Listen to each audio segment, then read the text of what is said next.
Welcome to the Obvious Leadership Podcast, where we dive into practical leadership insights that are, well, obvious. Your hosts have walked the talk, and now they're sharing their knowledge, strategies, and advice. Let's jump into today's episode and explore the world of leadership with your hosts, Joey and Omar.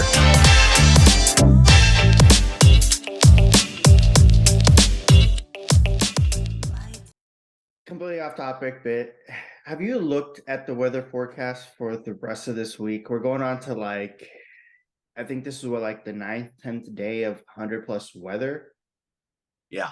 And it's not going to be changing, I don't think, till Saturday, man. Yeah, it's ridiculous. If you look at the map, like the heat index, it's like you grab like the lower mid portion of the US and you just engulf that in a blanket of heat, and it's like, damn. It's like I don't ever remember Houston being this hot, you know?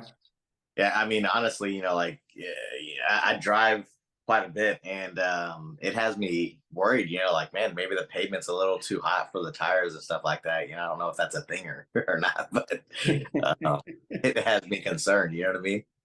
It is not in so much the way, like if you're carrying a big load, definitely worry, right? But it's more like the speed that you're going. So yeah, I better unpack my car then. Yeah, you gotta stay home today. Yeah. That's funny. Yeah.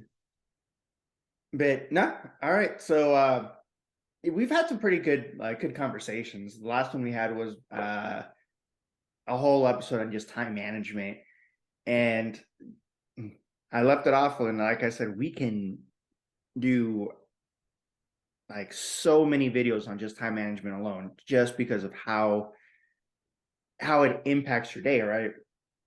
I was thinking about that of the quote, if you don't plan, you plan to fail, right? Yeah. It's that's your time management. Like if you don't make plans and schedule your time for what you're going to do, you really don't want to succeed, right?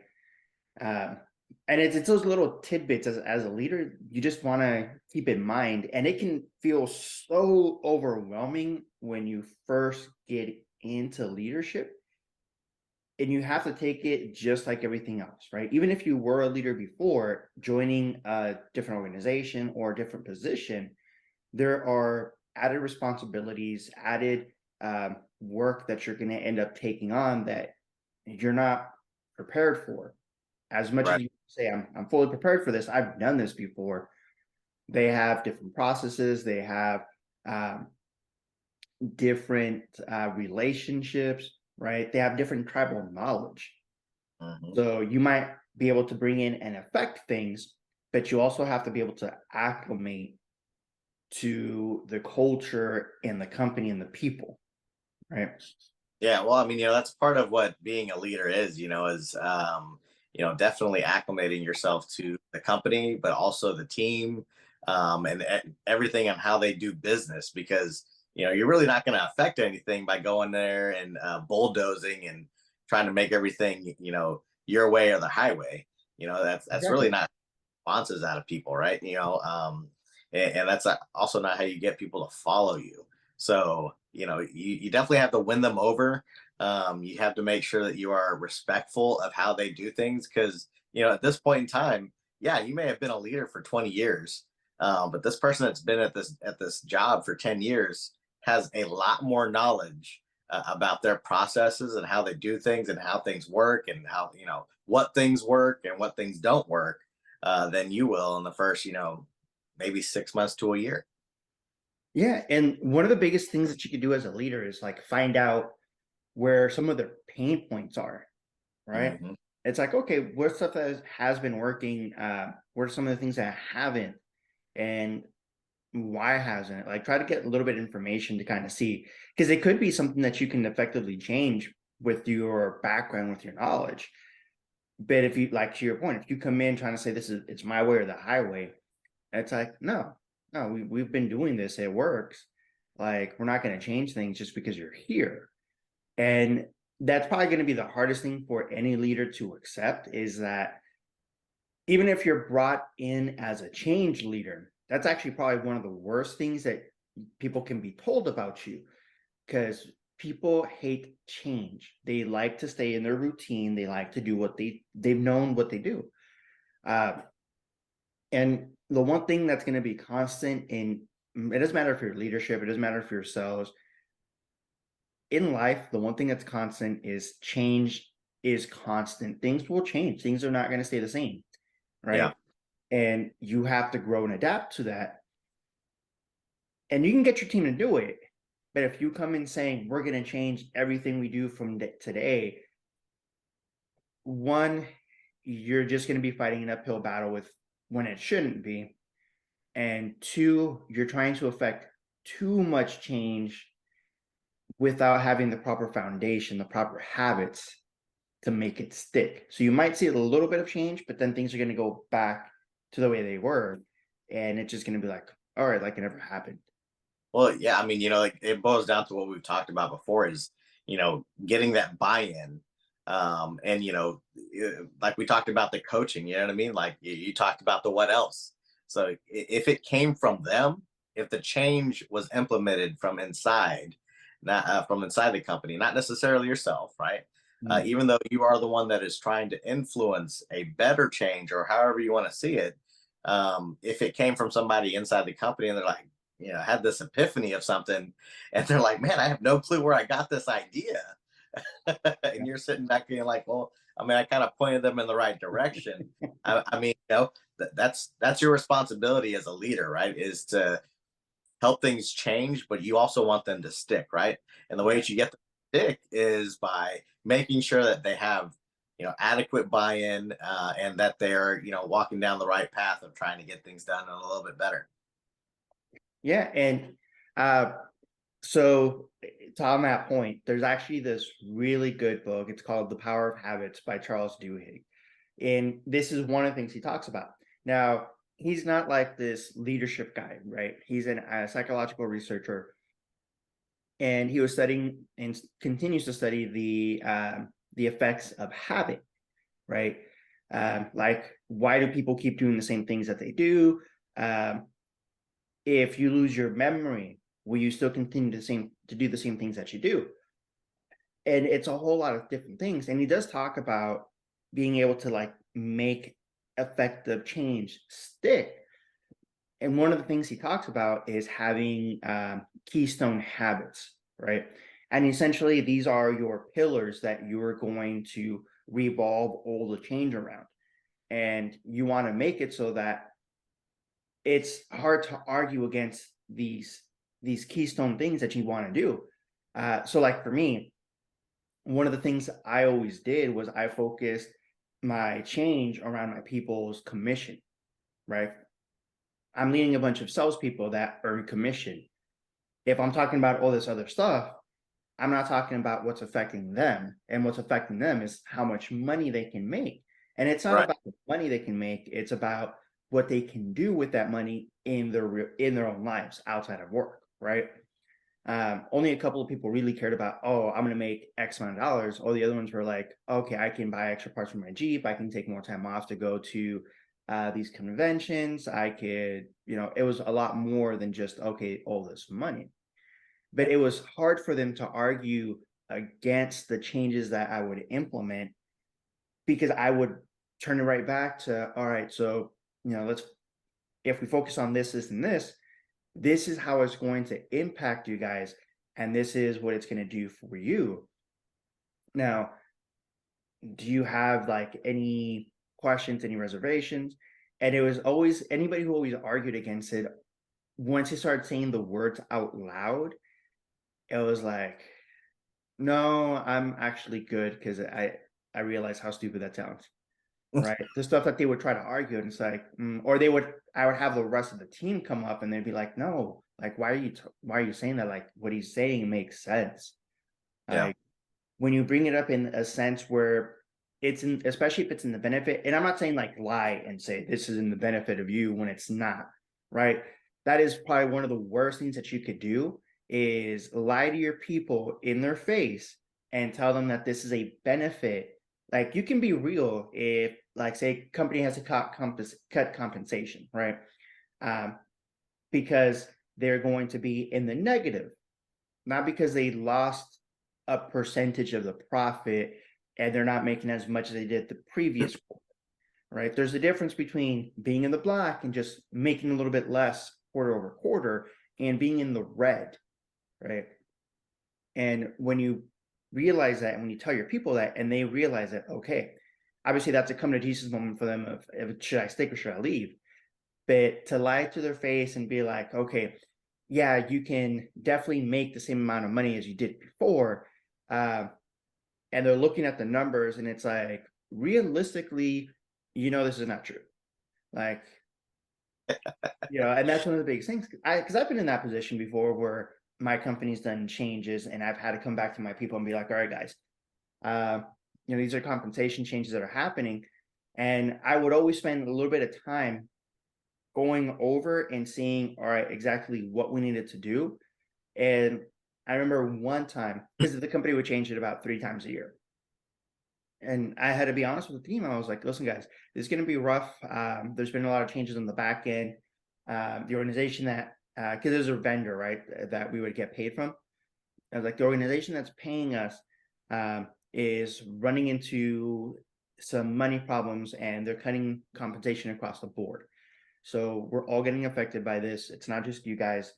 But this is what we can do to, float it. This is what we can do to, be able to kind of get back close to the footing that we were at. And then we all knew that compensation would be changing. So I would explain it, this is going to be temporary. There's going to be probably another change. We just don't know when. So let's get good at this, because whatever the change they bring next is going to focus on these KPIs. So if we get good at these KPIs, once that change happens again, we're likely going to be in better footing and a better position to take advantage of that compensation pay. Yeah, well, I think it's really important, man. So one couple of things that I picked up on there is anytime that you are having to implement, like, this is a forcible change, right? This is something that you can't control. Like, this is something that's happening, right? So this is not something that they're going to come up with, right? You're not going to ask somebody to be like, hey, what's one thing you want to change? Oh, I'd like to make less commission. That's not going to be a thing, right? So this is one of the things that you're going to have to implement. But honestly, like, for you as a leader, you have to interpret that message the best you can. That's going to hopefully leave that message in that person's head as a positive, right? As something that hey, look, after this meeting or after this implementation that we're going to be working on, we're going to be working towards a common goal, which is hopefully they feel like they're, your intention is to get their commission back to where it was previous to that change, right? So that they're counting on you when you deliver that message to say, hey, I understand this change. It's not good for your commission, right? But here are the things that I'm willing to do to help you get back to where you were. And that builds confidence of that employee in yourself and leading them, to get to a certain point, right? So that kind of change is really tough, I feel like, on middle management, because it's not a change that was implemented by yourself. It's, the employees look at you as the person that is basically responsible for cutting their paycheck, right? Because they're the ones that you're the ones that are having to give that change and implement it to those employees. And of course they're not going to be happy with it, right? They're going to look past that situation and hopefully see that you weren't the one that started that change. But also on top of that, they're going to have to also see that you have their best interest at heart, right? And if they don't, then that changes. It's going to be hard to get past. There's going to be a lot of resentment, and it's going to take a lot of work on. You're going to have to work on yourself on how to implement that, right? How are you going to word that change? Because a lot of times when it's coming from corporate, it's not worded in a way that helps the employees understand, hey, look, we can work past this, or hey, I'm here to work with you, right? Because those are the things that you literally have to say to make that employee feel like, hey, you look, this guy's willing to help me out, and work through this together. Yeah, it's very, very true. And like, to your point, like you have to care about your people, right? They're not machines. None of us are here that are machines, right? That's the realistic thing. Maybe some point in the far off future, we'll have, the T900s and whatever. And that's not the case right now. Um, and that's the biggest thing. You got to understand your people have lives. They are working with the organization because they might like it. Yes, they might not like it. One thing is for sure though, they are okay with the money that they're making at that point. Maybe they want more, right? Maybe they're making more than they thought they could make. Whatever the case is, they're there at the end of the day because they're making the money. And the moment that that change happens that affects them financially, you need to understand that to your point, you as leadership, they're not going to like you, even if they know it's not you, it's the organization. You, as the leader, you are the organization. You have to implement the changes that the company is wanting you to make, whether you like it or not, right? That is essentially your position. Uh, and you can affect change, you can help to make things better. But at the end of the day, when that decision comes down from the top down, you also have to, make the right choices, right? Now, does that mean you stay or you leave? That's a different topic. Uh, Yeah. but you have to make sure that you are looking out for your people. And like I said, you don't want to lie to their face and tell them, yes, you could definitely make the same amount that you were before. You just need to 4 times your production. Like, you got to be realistic. A 400% improvement to make the same amount of money is ridiculous for people, right? Yeah. And like I've been in the position where I've had to have that conversation to that point, right? But it was never anything that ridiculous, but it was always a substantial portion that would get cut. And I would have to have that conversation like, all right, guys, this is, if we do what we were doing before, this is what you're expected to make. However, this is the new math where if we do this, we can get back to almost even, or in the cases where the compensation changed and it was like a really good change. All right, and it's going to put us ahead of this. This is what we got to focus on. And I would relate it back to them, because I wouldn't say, okay, we have to work extra hard. I would make it in a way that would make sense. And it was always more about taking, and I don't want to say advantage of, right? Uh, but it really is. You're taking advantage of the opportunities of the time, not in the sense that you're manipulating, but in the sense that you are actually actively activating on all the opportunities that could potentially be in front of you. And the way I would describe it is, listen, you guys at this location or across our location as a market, we get so many opportunities to be in front of a person, right? And we have so many people. So realistically, we only get to see about, like, say 10 to 20 people, whatever, right? 5 to 10 sometimes per day. Imagine if you only needed 1 or 2 of those customers to be able to hit your goal a day. Like, instead of trying to hit every single person, what if you actually spent time uncovering all the needs that they had, or more needs, asking the right questions, and instead of having one cell from this individual, you can grow that to 3 to 5 cells from that same Right. person. Right. Right. Yeah. I feel like it boils down to it's just it might be a little bit of a shift in focus, right? Let's say 10 to 20 was a lot of people, right? And then we're talking about 5 to 10, maybe a little less now. It's a shift from quantity to quality, right? And sometimes that's all that shift needs to be to get you back to where maybe close to where you were before, as far as compensation goes. You know what I mean? Yeah. Sometimes it's just a shift in mentality, and nobody's saying that's easy, right? Because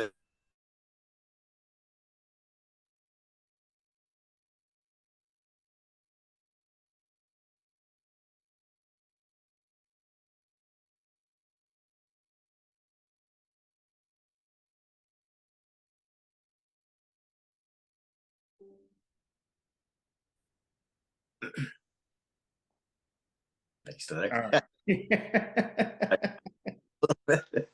Uh, So I don't know if you caught that last part, man, but I was just basically saying that you have to be the employees have to be there with they have to know that you're there with them to go through that change, right? To go from quantity to quality. They have to know that you're there willing to coach them, right? They have to know that you're there ready to impact that change and help them get to where they need to be sooner rather than later. They're not going to be going on this expedition trying to change their whole, um, you know, uh, uh, execution with a customer by themselves. You know what I mean? I mean, they have to know yeah, that somebody's there with them to get them where they need to be. And honestly, it just boils down to some coaching.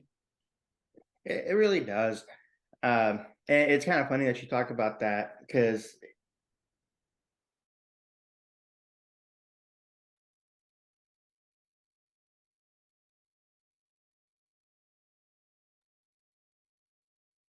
what is going on?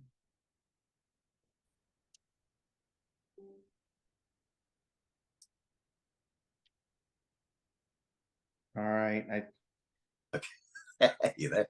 I hate to say it. I think we might be having some uh, not just technical difficulties. I got an email from Reliant from our energy company, right, saying that expect to maybe see some issues with your power in your area because of the Uh, heat. Uh, yeah, they should just honestly just. So I'm from California originally, right? We got rolling blackouts, and they announced when those blackouts are going to be, so you can at least prepare for it. right.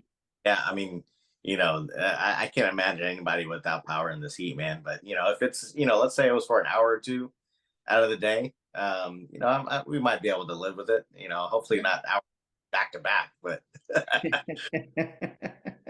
depends on how they deliver it to me, right? Exactly right. But yeah, no.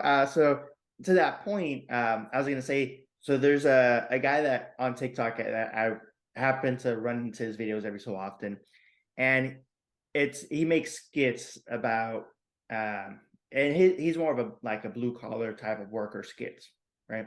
But it's the same thing. It's the way leadership communicates that they're gonna essentially screw you over because Right. they're management and you're the regular employee. Yeah. And even though it's like an over the top type of skit, you got to realize a lot of the conversations that come out of your mouth as leaders, especially when it comes to change, that's what it sounds like to people Hmm. that, okay, we're getting screwed over. Yeah. Yeah.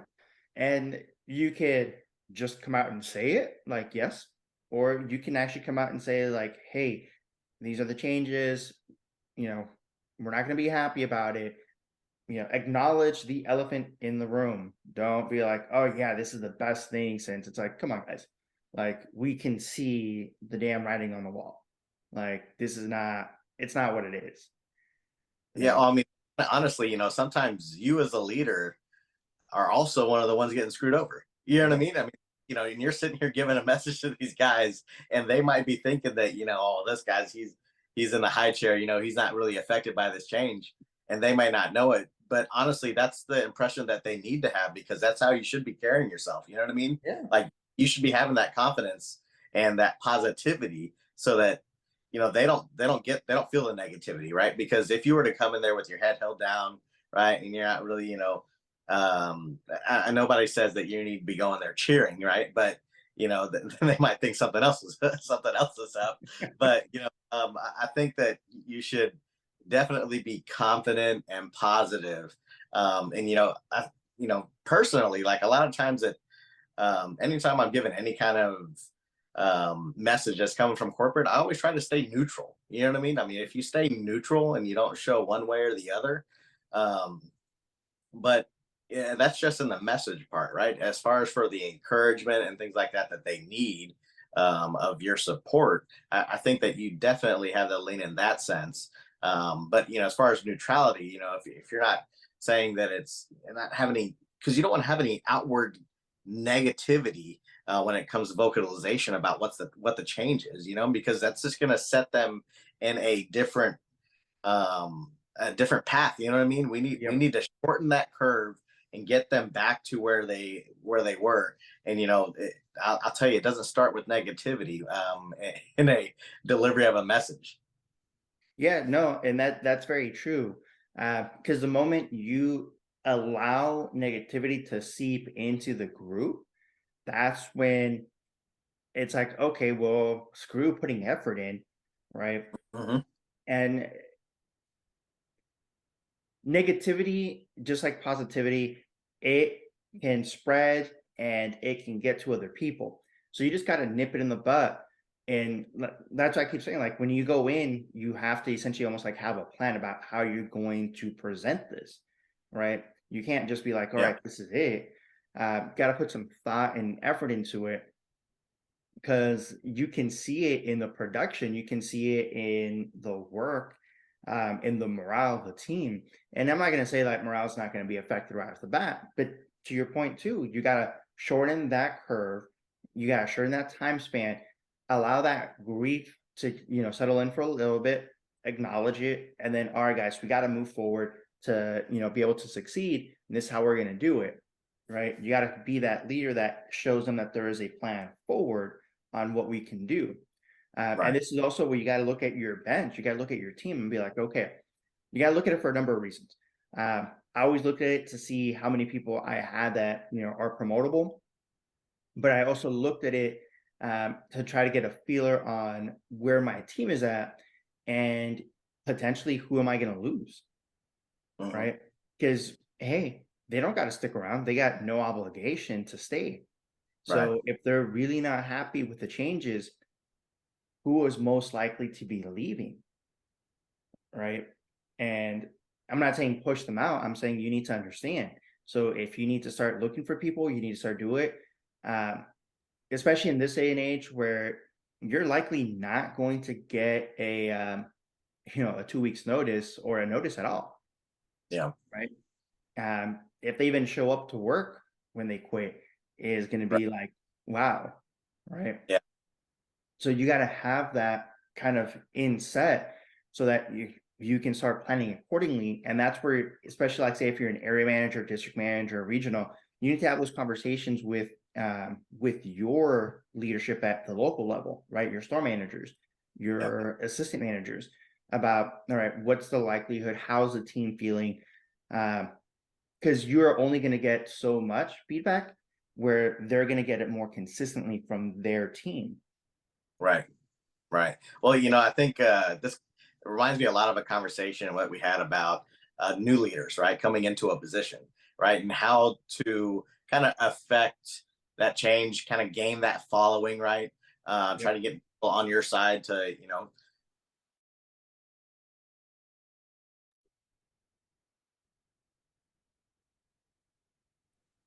um, think.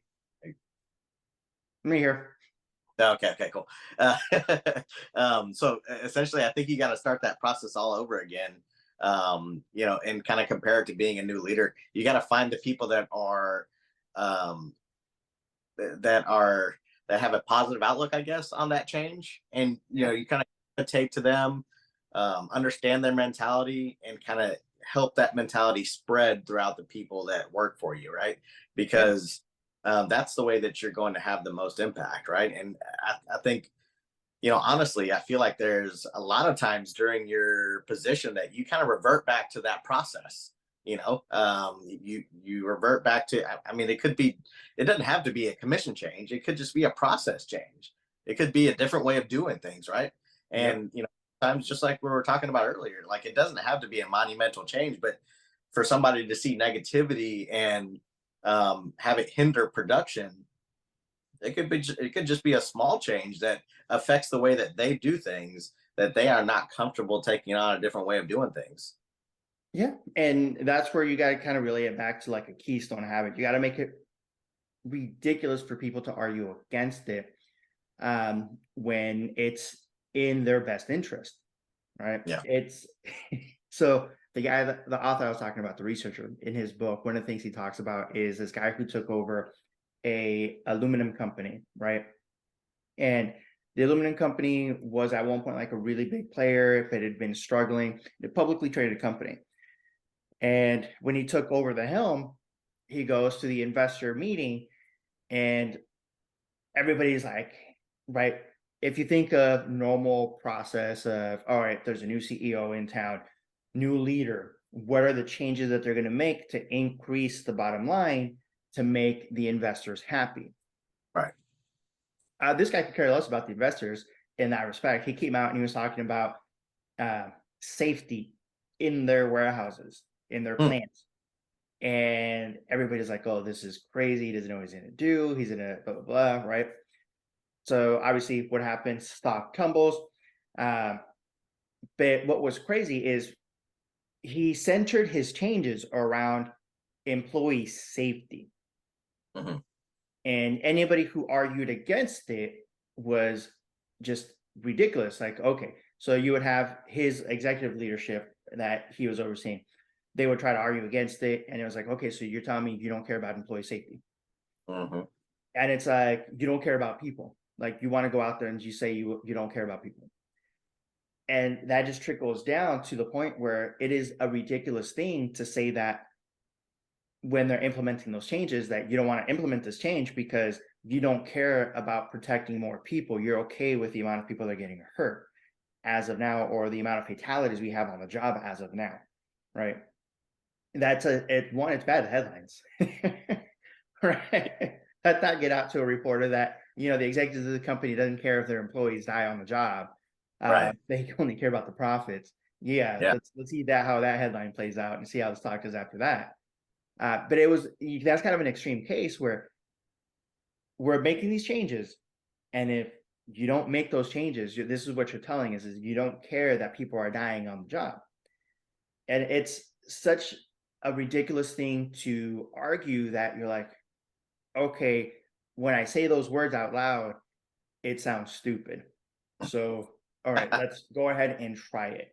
And ultimately what happened was, increased worker safety, increased production, decreased, the time certain plants or certain machinery was down. So they actually saw a dramatic increase, not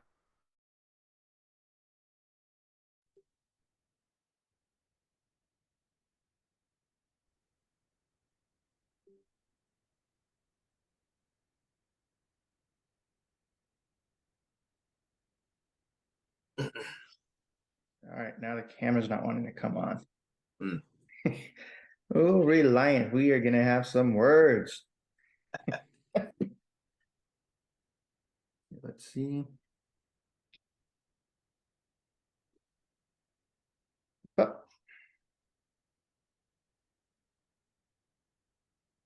There we go. And right, it's those changes. It makes it ridiculous to want to argue against that. You don't want to do this because you don't want to see it, that employee safety. This one little thing is what led to all these dramatic changes that have increased overall productivity, overall morale, and it expanded to a point where, yes, not only did they increase the production, they also increased the quality of their work. Right. Because they had less issues. People were following the right processes. They weren't doing shortcuts. And it's one tiny little thing that you build everything around from. And as a leader, if you can make that so that it's a ridiculous thing to argue against, then it's easier for your team to really get behind it, to move forward and accept those changes. And just know that, to your point, right? There's going to be that back and forth at the front. At the beginning, people don't want those changes because they don't understand. They feel that change is different, right? Mm-hmm. It's not just compensation. It could be a process. It could be the way things are done. People don't want to make changes to what they already know, what their routines are already. Right. Yeah. Nobody wants to change those things, man. But honestly, like you're saying, it's interesting that guy went in and he's focused on something that wasn't profits, right? So the only thing I was saying, man, was well, first of all, you were frozen where it was like you were smiling. I was like, dang, I'm not that funny, but what I was trying to say is that, somebody comes in, they're focused on something that's not profits, right? Sometimes being efficient in a process is just as valuable, and sometimes it's easier to impact, right? To from a revenue standpoint, but growth from an overall profitability standpoint is important, right? So just not taking the basic, the basic approach of growth is not just talking about revenue, right? We're talking about everything that leads to an overall profit, and that's really what you need to grow. Yeah, and it's finding what you're going to be pivoting from, right? What are those, like, back to that keystone habit? It's finding out what your pillars are going to be to implement your change. And if you can make it, whether it's a process or whatever the case is, if you can make it about your people, it makes that conversation so much easier. It makes overcoming all the pushback even easier, because at that point, it's not going to be you overcoming it. You're going to have those followers that have already made that change, that, like, yes, it makes sense. Let's do this. Why are you guys not wanting to do this? It's going to work. Let's try it. It's already working, whatever the case is.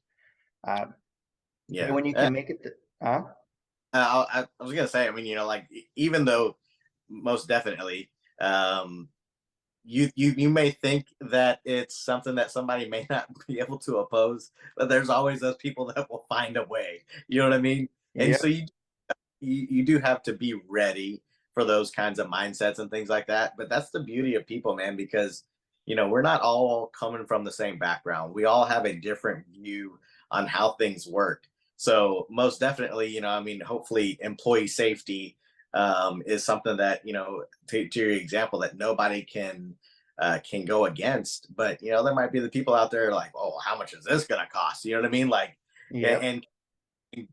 and reject it from that point of view. But, like I said, this is something that should be easy to argue. It should be easy to get somebody on board. But, even though it is something that you focus on, you're still going to run into some roadblocks, is really all I'm trying to say. Yeah.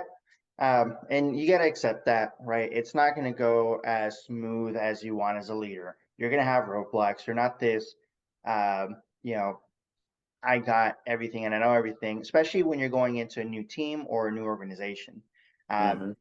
Yes, they brought you on, but you also understand, you're a nobody to you until you prove yourself. Right. So your team's going to be looking to see what you're bringing, and they're looking for the positive. So you got to learn to take care of your people and be able to convey the information in a way that's going to want to have them acknowledge that, yes, you're doing these changes to affect change, but it's going to make our life better in, X, Y, and Z. Right. And listen, some of the changes you implement, they're not going to work. Right? I'm not going to sit here and say that, yes, Joey, every single change you're going to do is going to work. Yeah. Is it worth trying? Yes. And then, okay, it didn't work. So, all right, guys, your process was better. Let's stick to it and let's put our efforts into something else. And that brings us to the end of today's Obvious Leadership episode. Remember, every great leader starts with one step, and you're already on your way. Small changes lead to significant impact. Until next time, keep leading with purpose, and remember that leadership is the key to unlocking extraordinary results.